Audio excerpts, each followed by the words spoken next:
Good morning friends, j'espère que vous allez bien. Aujourd'hui, comme vous pouvez voir, j'ai pas mal de choses que je dois ranger, nettoyer, etc. là-bas.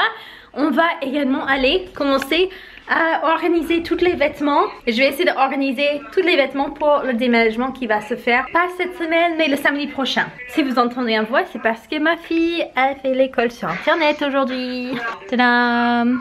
Elle est en grande section et il passe 3 heures par jour sur l'ordinateur pour l'école. J'espère qu'on va revenir dans les vraies classes bientôt parce que c'est chaud quand même. Voici tous les vêtements de ma fille. On va devoir faire le tri là parce que bien qu'on soit plutôt minimaliste dans nos achats des vêtements, on a le petit souci où les enfants ils grandissent à chaque fois. Donc je vais vérifier, je vais trier ceux qui sont trop petits, ils rentrent dans cette sac là. On a un petit endroit en bas où on peut les donner à une association, ne vous inquiétez pas. Et puis ensuite, on va mettre tous les vêtements qui sont bien et la bonne taille dans le tiroir de nouveau. Voici tous les vêtements pour ma fille, sauf pour ses robes. Et voici tous les vêtements d'Isaac. Vous pouvez voir, il manque bien des pantalons. Ça, c'est son seul pantalon qui est propre. Je vais aller regarder dans le linge, voir s'il n'y a pas un ou deux qui sont sales, mais il faut vraiment qu'on lui en prend. On a plein de t-shirts. Assez de pyjamas, mais par contre les pantalons, c'est grave quoi. Parce qu'il grandit trop vite cette mesure. J'ai dû mettre 3 paires dans le sac et donner ce matin parce que ça lui va plus malheureusement. Et puis Amir, elle a pris longtemps de soigneusement ranger toutes ses poupées pour vous les montrer tous. Elle voulait vous les faire voir. Tadam! Mais maintenant c'est mon tour et j'ai super pas envie. Oh non, je dois appeler quelqu'un d'abord. On va signer les papiers pour la maison cette semaine. Et pour le banque, avant de donner le prêt, ils doivent nous avoir sur le téléphone au moins une fois pour faire un petit entretien, ils appellent ça. Et c'est pour vérifier qu'on se rend compte de la gravité de ce prêt, qu'il faut le repayer, etc. Tout ça. Mais à chaque fois que je les appelle, ils sont plus là. Eux, ils m'ont appelé, j'ai raté l'appel. Donc c'est un peu là où je chasse au téléphone. Je vais les appeler tout de suite. Et maintenant, c'est le moment de trier mes affaires. Voici le premier tiroir que j'ai vidé et voici le deuxième tiroir. Vous pouvez voir, c'est super mal rangé. Une fois que j'ai tout replié, j'aime bien quand ça soit plié à la verticale. Ça fait super plaisir. Mes 3 paires de jeans. Ça, c'est toutes mes pyjamas, toutes mes t-shirts, toutes mes pulls qui sont propres au moins. Les vêtements de sport également. Comme vous pouvez voir, ma garde-robe n'est pas énorme. Mais j'ai une petite astuce si jamais vous avez des vêtements pendus comme j'ai ici, qui est top pour quand on déménage. Ça va vous sauver tellement du temps. Vous allez prendre un sac poubelle, juste tout simple comme ça. Idéalement un sac qui a les liens en eau pour pouvoir bien le serrer à la fin. Et je mets tous les vêtements à l'intérieur. Et une fois qu'ils sont à l'intérieur, hop, je prends les 2 côtés, les 2 liens. Je fais un petit nœud qui est facile à défaire.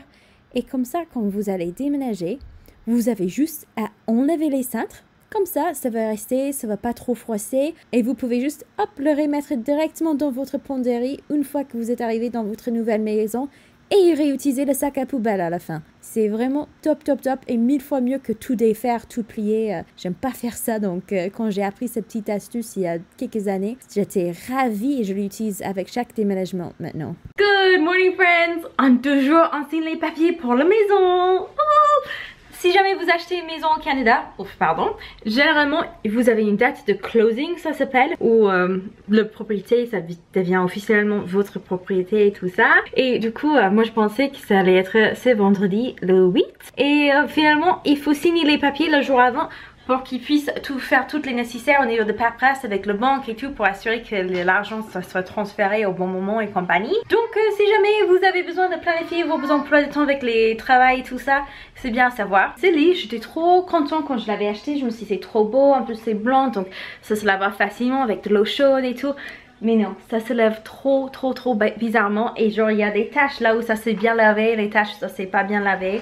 J'ai hâte de remplacer ça aussi. En fait, la vérité c'est que dans ma tête, il y a genre 1001 choses où je me dis ouais ça, quand on a la nouvelle maison et tout, on va l'acheter, on va acheter ça, remplacer ça, gna gna gna. Et quand je regarde le prix de tout ça pour tout faire, je suis là genre ah non, en fait ça va prendre plus sur moi. On va attendre sagement, merci.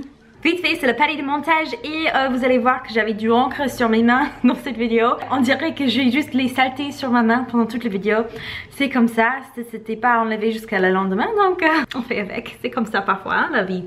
On a passé littéralement des heures à lire des forums pour savoir quel genre de peinture mettre dans la maison et tout ça.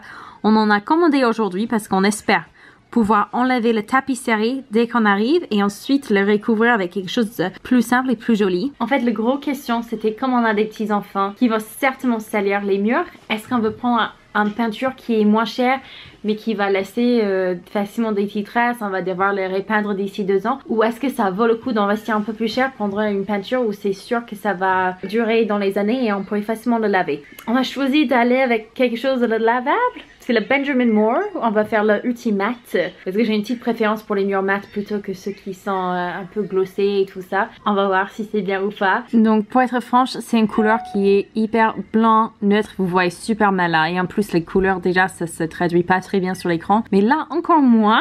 Mais si vous cherchez sur Pinterest, bref, c'est un blanc hyper classique. C'est le Chantilly Lace comparé aux autres blancs qui sont dans la même collection. On a vu surtout qu'il y a énormément de stylistes d'intérieur qui prennent Chantilly Lace s'ils sont pas sûrs. Vraiment c'est le bon couleur. La chose pour nous qui était le plus important, c'était vraiment que ce soit lavable. Ensuite, la qualité était quand même assez importante puisqu'on veut que ce soit joli quand je filme, etc.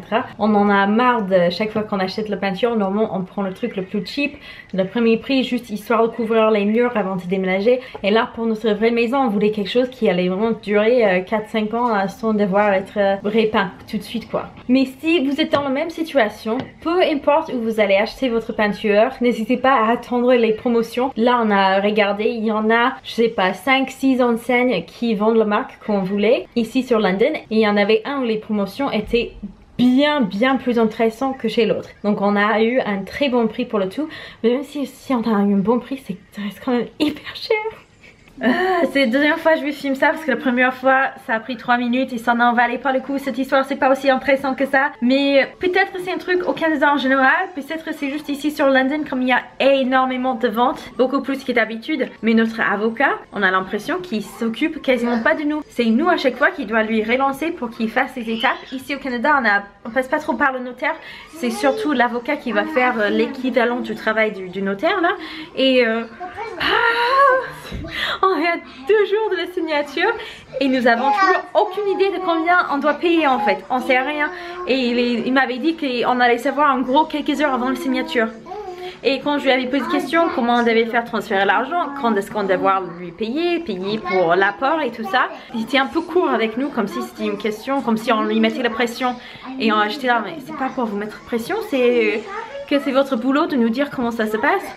Heureusement, il y a notre broker qui est hyper compétent, qui répond directement tout de suite aux questions parce que sinon on serait en galère pour voir beaucoup de choses. Donc si jamais vous êtes sur London, Ontario et vous cherchez un broker, j'ai un nom à vous donner.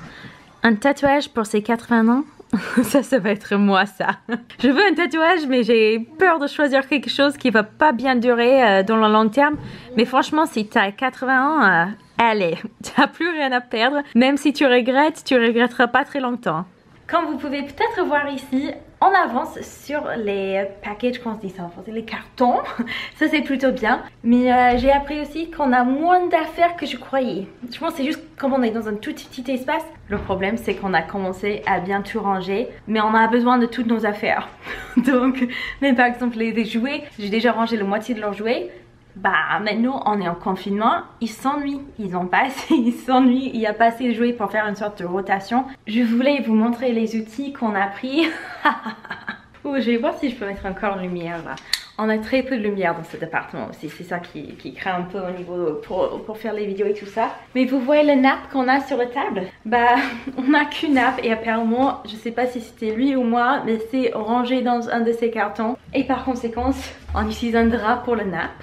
C'est bien, c'est bien. Non, il jouait à la pâte modelée tout à l'heure et vous savez avec le bois comme ça et la pâte modelée, ça fait pas bon ménage donc on a dû s'adapter.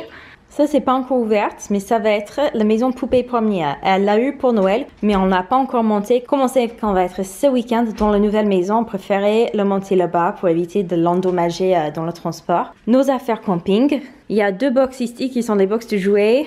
Il y a quelques draps, des trucs comme ça. Et la moitié des cartons, ils sont encore vides. On les a remplis que à moitié parce qu'on attend pour le dernier moment pour mettre les affaires qu'on utilise actuellement pour mettre dedans. Ah oui, et les livrets des enfants, c'est aussi rangé. Donc j'ai souvent des commentaires des gens genre, si tu étais plus minimaliste, peut-être ta vie serait plus simple. J'aimerais bien voir chez vous.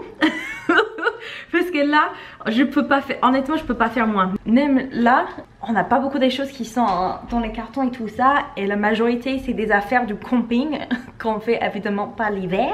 Mais on regrette déjà de les avoir fait parce qu'on en a besoin des affaires qui sont dedans. Tout ce qu'on a, sauf pour les affaires de camping ou les choses pour les fêtes, pour Noël, etc. On utilise quotidiennement, donc on peut vraiment pas trimer beaucoup plus quoi. Par contre, je vous préviens, je ne souhaite pas être minimaliste, c'est pas du tout un objectif pour moi. J'aime bien l'idée d'en avoir moins, pas en avoir plus que ce dont on en a besoin, plus ou moins. Parce que pour être minimaliste, personne va vous le dire, mais il faut être assez privilégié aussi parce qu'il faut pouvoir sortir, s'acheter une nouvelle paire de pantalons si votre seule paire de pantalons ça se déchire. L'année dernière par exemple j'avais genre 3 paires de pantalons et je crois genre 3 t-shirts, des trucs comme ça, et je dois racheter assez souvent parce que quand vous avez que 3-4 qui sont en rotation, ça fait qu'ils s'usent vraiment très vite, très rapidement, surtout avec tous les lavages et tout. Et franchement ça m'intéresse pas du tout de devoir aller au centre commercial toutes les 3-4 mois. J'aimerais juste acheter peut-être des choses qui me fait plaisir 1 ou 2 fois dans l'année, basta, et c'est fini. Donc quand on aura la nouvelle maison et j'aurai mon placard, mon beau placard à moi avec plein d'espace, je pense que je vais avoir 5 paires de pantalons. Je vais faire le maximaliste comme ça. Non mais sérieux, c'est vraiment parfois pas pratique. Ça m'est déjà arrivé de devoir aller chercher ma fille à l'école en pyjama parce que mes 3 pantalons ont tous pété la même semaine. C'était fun, c'était fun. C'est pour ça que quand les gens ils parlent de minimalisme, je dis ouais. En avoir moins, oui, mais avoir moins que ce que j'ai actuellement, pas trop. Non, non merci, non merci.